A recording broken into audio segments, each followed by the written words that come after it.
an answer. Let us speak up. Let us speak truth and have an honest conversation in the African community of York, Pennsylvania. Let's face it, African Americans are experiencing pain from the past. COVID-19 pandemic, the deaths of Aubrey, Taylor, Floyd, and many of those in our own community lives that was taken by our own York City police officers. And the daily oppression that we have been fighting for over 400 years as African Americans here in America.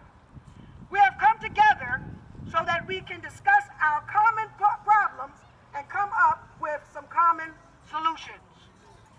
The conversation must go through an open process of community engagement and dialogue. Because within our unity, there are a rising number of African Americans seeking to destroy the root cause of the problem we face as a community.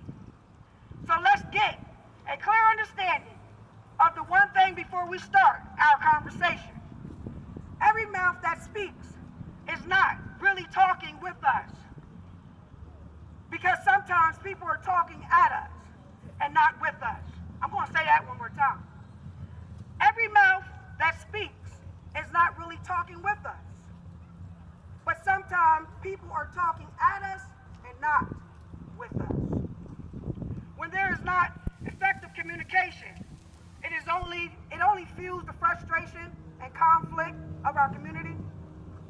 Eternal struggles and misunderstandings will arise because there is no good and clear communication.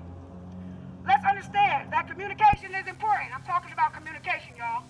Communication is important, but if it's not conducted in peaceful and respectful manners, avoidable issues will remain a constant menace within our community. Y'all seen the menace of society, right? Come on, talk to me, y'all. Yep. Let's understand that communication is important, but if not conducted, I already said that, I'm sorry. I'm nervous. I get nervous, y'all. I'm nervous. Hence, wrong ideas as assumptions will not be corrected. Conflict and remain unresolved confusion. And disorder will develop. Wise decisions making is disordered. The development of deep intimacy and unity, emotional closeness is hindered where there is not effective communication. Let's have a real conversation, y'all. Without real conversation, our people, our personal problems are manifest.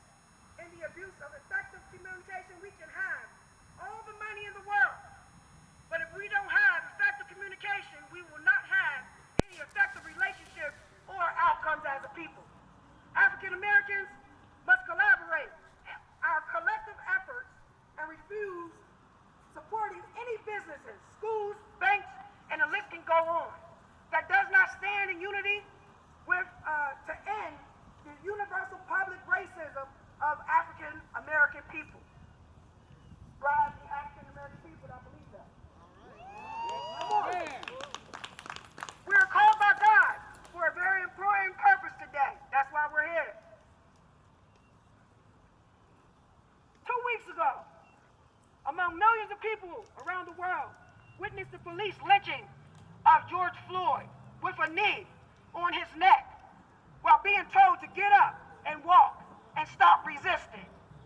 This cycle has continued because there has been no real change. But I, Dr. Felicia Dennis, stand today to tell each and every one of us that change has come and it is evolving right before our faces right now. Yeah. Right now. African Americans must use our collective wisdom, because we have it, our knowledge, because we have it, our power, to fundamentally restore unity in our community. We don't believe that things will not change. To the contrary, we hope that this needed conversation brings about strategic work plans for collective action, gearing to ultimately fix the problems one step at a time.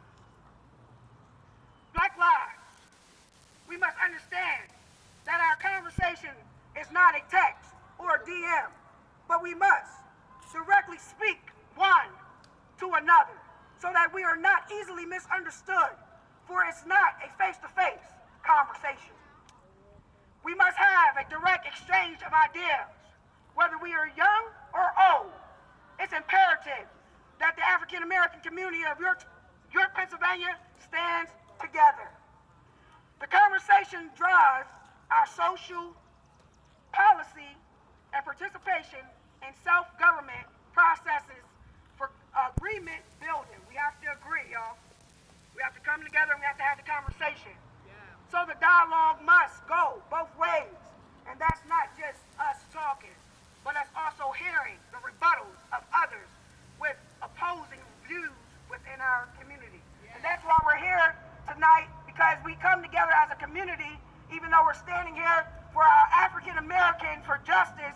We have to come together, we have to have conversation in peace, and we have to come to an agreement on how it is that we can come up with positive solutions so that we can move forward as a people. So that's our call to action. That's our call to action